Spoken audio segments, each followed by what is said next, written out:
Mission Bible और Bible की बातें सिखाने का है और यह वीडियो संदेश उन लोगों के लिए बनाई गई हैं जो सच्चे परमेश्वर को ढूंढ रहे हैं। किसी अन्य धर्म की आलोचना करना या उसके अनुयायियों को अपमान करना हमारा उद्देश्य बिल्कुल नहीं है। लेकिन कई बाइबल की बातें या शिक्षाएं अन्य धर्मों के साथ मेल नहीं खाती। इसलिए अगर किसी को बाइबल की शिक्षा से ठेस पहुंचती है तो कृपया इस वीडियो को न देखें। इस वीडियो पर बताए गए यीशु मसीह का चित्र या अन्य चीजों की चित्र सिर्फ नाट्य रूपांतरण के लिए इस्तेमाल किए गया है। किसी प्रकार की मूर्ति पूजा को हम प्रोत्साहन करते नहीं हैं और हम भी किसी भी प्रकार का मूर्ति पूजा के सहमत या सहभागी नहीं होते हैं। क्या वाकई यीशु का जन्म 25 दिसंबर को हुआ था?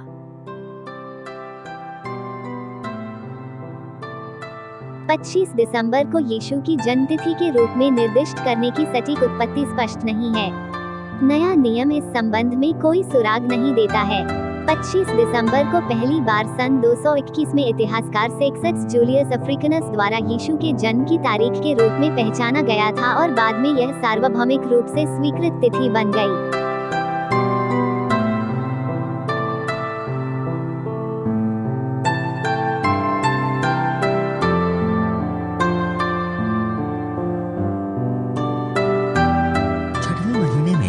परमेश्वर की ओर से जिब्राइल स्वर्गदूत गलील के नासरत नगर में एक कुंवारी के पास भेजा गया, जिसकी मंगनी यूसुफ नामक दाऊद के घराने के एक पुरुष से हुई थी।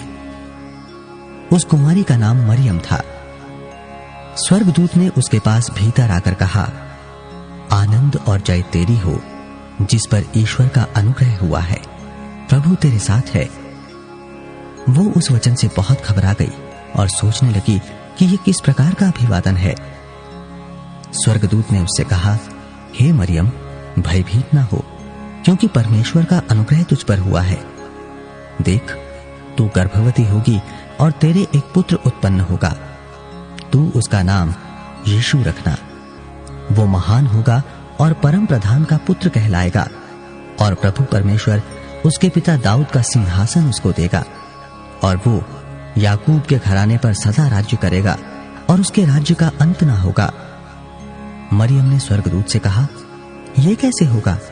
मैं तो पुरुष को जानती ही नहीं।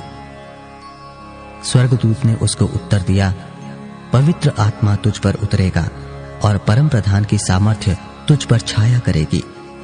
इसलिए वो पवित्र जो उत्पन्न होने वाला है परमेश्वर का पुत्र कहलाएगा। यीशु मसीह का जन्म इस प्रकार से हुआ कि जब उसकी माता मरियम की मंगनी यूसुफ के साथ हो गई तो उनके इकट्ठा होने से पहले ही वो पवित्र आत्मा की ओर से गर्भवती पाई गई। अतः उसके पति यूसुफ ने, जो धर्मी था और उसे बदनाम करना नहीं चाहता था, उसे चुपके से त्याग देने का विचार किया। जब वो इन बातों के सोच ही में था तो प्रभु का स्वर्गदूत उसे स्वप्न में दिखाई देकर कहने लगा, हे यूसुफ, दाऊद की संतान, तो अपनी पत्नी मरियम को अपने यहाँ ले आने से मत डर, क्योंकि जो उसके गर्भ में है वो पवित्र आत्मा की ओर से है। वो पुत्र जनेगी और तू उसका नाम यीशु रखना, क्योंकि वो अपने लोगों का उनके पापों से उद्धार करेगा। यह सब इसलिए हुआ कि वो वचन प्रभु ने भविष्यद्वक्ता के द्वारा कहा था वो पूरा हो। देखो, एक कुंवारी गर्भवती होगी और एक पुत्र जनेगी और उसका नाम इम्मानुएल रखा जाएगा, जिसका अर्थ है परमेश्वर हमारे साथ। तब यूसुफ नींद से जागकर प्रभु के दूत की आज्ञा के अनुसार अपनी पत्नी को अपने यहाँ ले आया। उन दिनों में औगुस्तुस कैसर की ओर से आज्ञा निकली कि सारे जगत के लोगों के नाम लिखे जाएं। ये पहली नाम लिखाई उस समय हुई जब क्विरिनियुस सीरिया का हाकिम था। सब लोग नाम लिखवाने के लिए अपने अपने नगर को गए। अतः यूसुफ भी इसलिए कि वो दाऊद के घराने और वंश का था, गलील के नासरत नगर से यहूदिया में दाऊद के नगर बैतलहम को गया कि अपनी मंगेतर मरियम के साथ, जो गर्भवती थी, नाम लिखवाए। उनके वहां रहते हुए उसके जनने के दिन पूरे हुए और वो अपना पहिलौठा पुत्र जनी और उसे कपड़े में लपेटकर चरनी में रखा, क्योंकि उनके लिए सराय में जगह न थी। और उस देश में कितने गडेरिये थे जो रात को मैदान में रहकर अपने झुंड का पहरा देते थे। और प्रभु का एक दूत उनके पास आ खड़ा हुआ और प्रभु का तेज उनके चारों ओर चमका और वे बहुत डर गए। तब स्वर्गदूत ने उनसे कहा, मत डरो, क्योंकि देखो मैं तुम्हें बड़े आनंद का सुसमाचार सुनाता हूं, जो सब लोगों के लिए होगा, कि आज दाऊद के नगर में तुम्हारे लिए एक उद्धारकर्ता जन्मा है, और यही मसीह प्रभु है। और इसका तुम्हारे लिए यह पता है कि तुम एक बालक को कपड़े में लिपटा हुआ और चरनी में पड़ा पाओगे। तब एकाएक उस स्वर्गदूत के साथ स्वर्गदूतों का दल परमेश्वर की स्तुति करते हुए और ये कहते दिखाई दिया, आकाश में परमेश्वर की महिमा और पृथ्वी पर उन मनुष्यों में जिनसे वो प्रसन्न है शांति हो। जब स्वर्गदूत उनके पास से स्वर्ग को चले गए तो गडेरियों ने आपस में कहा, आओ हम बैतलहम जाकर ये बात जो हुई है और जिसे प्रभु ने हमें बताया है देखें। और उन्होंने तुरंत जाकर मरियम और यूसुफ को और चरनी में उस बालक को पड़ा देखा। इन्हें देखकर उन्होंने वो बात जो इस बालक के विषय में उनसे कही गई थी प्रकट की, और सब सुनने वालों ने उन बातों से जो गडेरियों ने उनसे कही आश्चर्य किया। परंतु मरियम ये सब बातें अपने मन में रखकर सोचती रही, और गडेरिये जैसा उनसे कहा गया था वैसा ही सब सुनकर और देखकर परमेश्वर की महिमा और स्तुति करते हुए लौट गए।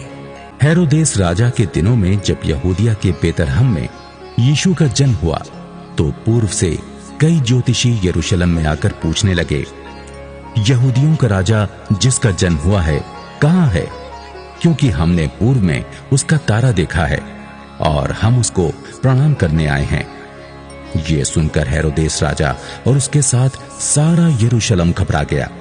तब उसने लोगों के सब प्रधान याजकों और शास्त्रियों को इकट्ठा करके उनसे पूछा, मसीह का जन्म कहाँ होना चाहिए?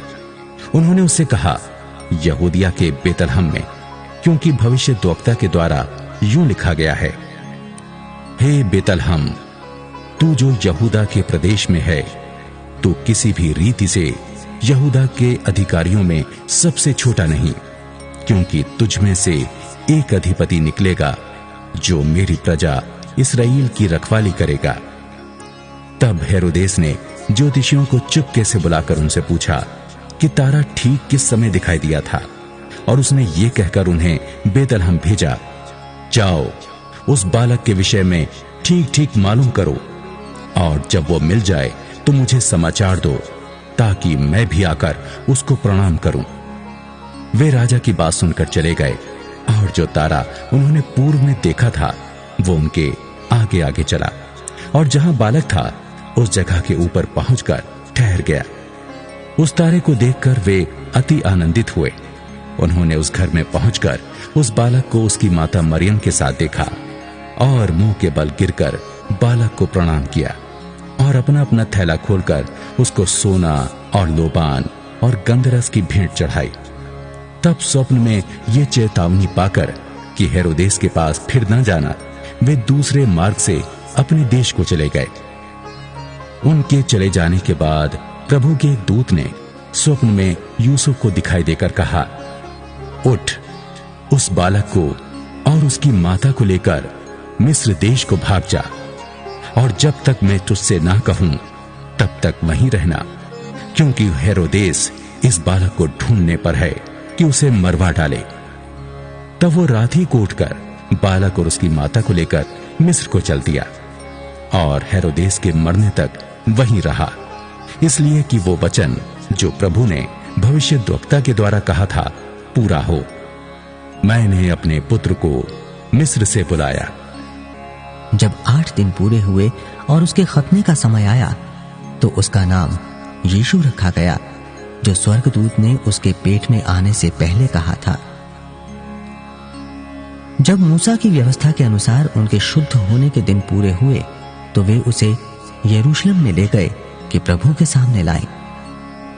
जैसा कि प्रभु की व्यवस्था में लिखा है, हर एक पहिलौठा प्रभु के लिए पवित्र ठहरेगा।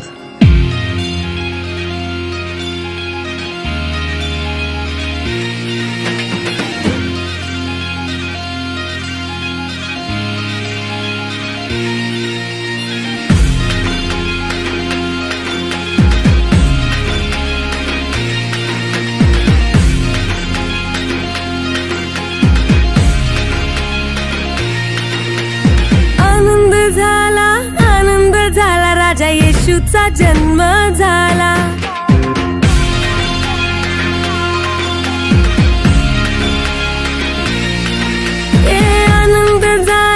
आनंद झाला राजा येशूचा जन्म झाला. आनंद झाला राजा येशूचा जन्म झाला. बोला येशूचा जन्म कशाला झाला, बोला येशूचा जन्म कशाला झाला, बोला येशूचा जन्म कशाला झाला, बोला येशूचा जन्म कशाला झाला. पापांपासून मुक्ती देण्यास झाला राजा येशूचा जन्म झाला. आनंद झाला राजा येशूचा जन्म झाला. आनंद झाला राजा येशूचा जन्म झाला.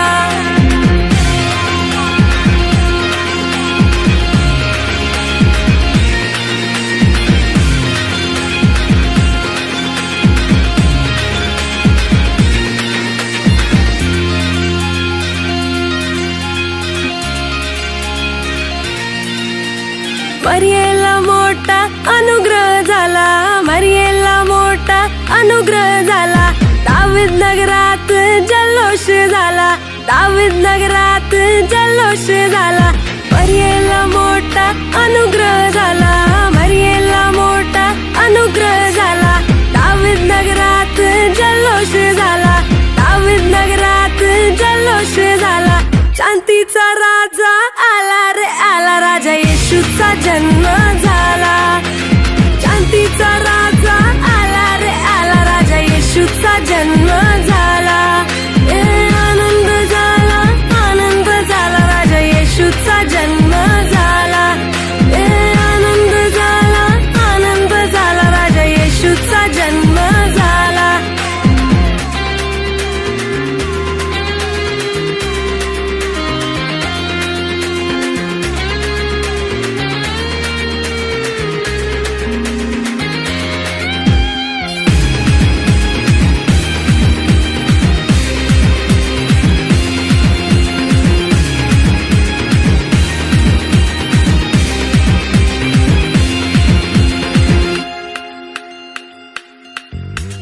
बेतलेहमात येशू जन्मास आला, बेतलेहमात येशू जन्मास आला.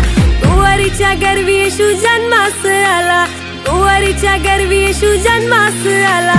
बेतलेहमात येशू जन्मास आला, बेतलेहमात येशू जन्मास आला. कुंवारीच्या गर्भी येशू जन्मास आला, कुंवारीच्या गर्भी येशू जन्मास आला. यहुदाचा सिंह आला रे आला, राजा येशूचा जन्म झाला. यहुदाचा सिंह